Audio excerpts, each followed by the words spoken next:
हाँ जी स्टूडेंट्स, हम अपना पार्ट नंबर 11 ईदगाह पढ़ रहे थे। फर्स्ट वीडियो में हमने क्या पढ़ा था कि जो ईद का त्यौहार कब आता है, जब रमज़ान के पूरे 30 रोज़े के बाद क्या आती है, ईद आती है। ईद की मतलब जो उनका गाँव होता है उनमें तैयारियां हो रही है, सबसे ज़्यादा लड़के जो है खुश होते हैं। ठीक है, अब वो कहते हैं कि जो रोज़े होते हैं वो बड़े बूढ़ों के लिए होंगे, हमारे लिए नहीं है, हमारे लिए तो सिर्फ क्या है, ईद। वो रोज़ ईद का नाम लेते थे। उनमें जो महमूद होता है उसके पास 12 पैसे होते हैं, मोहसिन के पास 15 होते हैं। वो कहते हैं कि हम अनगिनत पैसों से अनगिनत चीज़ें लेकर आएंगे।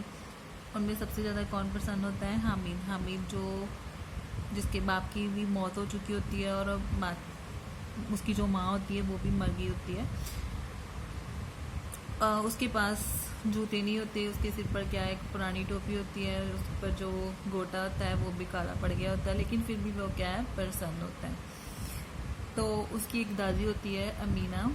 फिर वो सोचती है कि जो गाँव के बच्चे हैं सब अपने बाप के साथ जा रहे हैं, लेकिन हामिद का ना तो माँ है ना ही बाप है उसके बिना, तो वो अकेला कैसे जाएगा मिलेंगे।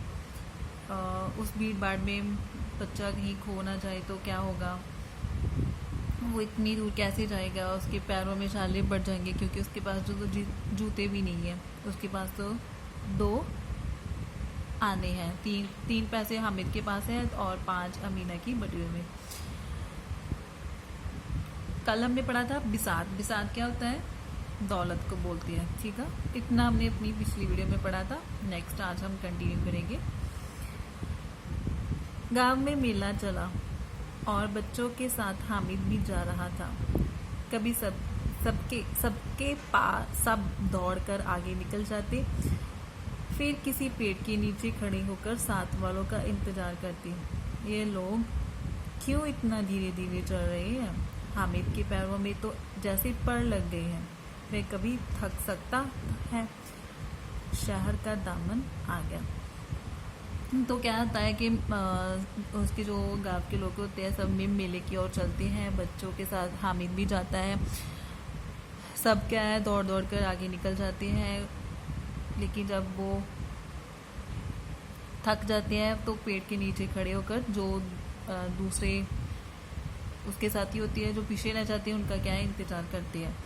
तो फिर वो जो हामिद है वो सोचता है कि मतलब वो इतने धीरे धीरे क्यों चल रहे हैं, लेकिन हामिद के पैरों में तो जैसे ही पर लगी थी, मतलब वो इतना खुश था कि वो कभी थक नहीं सकता। तो आगे क्या होता है कि वो जो है शहर है वो आ जाता है। अब बस्ती घनी होने लगी थी। ईदगाह जाने वालों की टोलियां नजर आने लगी, एक से एक भड़कीले वस्त्र पहने हुए, कोई इक्के तांगे पर सवार, कोई मोटर पर। सभी के दिलों में उमंग। ग्रामीणों का जो छोटा सा दल अपनी विपन्नता से बेखबर, संतोष और धैर्य में मगन चला जा रहा था। बच्चों के लिए नगर की सभी चीजें अनोखी थी, जिस चीज की ओर देखते देखते ही रह जाते, और पीछे से बार बार हॉर्न की आवाज होने पर भी ना चेतते। हामिद तो मोटर के नीचे आते आते बचा। तो क्या होता है कि जब वो शहर चली जाती है तो उन्हें क्या दिखता है कि वो जो ईदगाह जाने वाले की टोलियाँ है वो नज़र आने लगती है। और उनमें सबने मतलब भड़कीले कपड़े पहने हुए थे, कोई ने किसी तरह का वस्त्र पहना था, कोई ने किसी की तरह का वस्त्र, मतलब सबने अलग अलग कपड़े पहने हुए थे। कोई तांगे पर सवार था, कोई मोटर पर आ रहा था, लेकिन सभी के दिलों में क्या था, उमंग था। ग्रामीणों का जो छोटा सा दल, जो गांव से आया सा जो छोटा सा दल, मतलब थोड़े से लोग, वो अपनी विपन्नता होती है गरीबी, वे अपनी विपन्नता से बेखबर, संतोष मतलब धैर्य, धीरज में मगन होकर वो चले जा रहे थे। बच्चों ने क्या है, उस नगर में जाकर बहुत सी चीज़ें जो देखी, वो बहुत ही अनोखी चीज़ें थी। वो जिस भी चीज़ की ओर देखते ही रह जाते। अगर पीछे से कोई हार्न भी बार बार बजा रहा था, उनको उनकी आवाज़ नहीं आ रही थी क्योंकि वो मगन थे बिल्कुल सब कुछ देखकर। तो जो हामिद होता है वो मोटर के नीचे आते आते बच जाता है।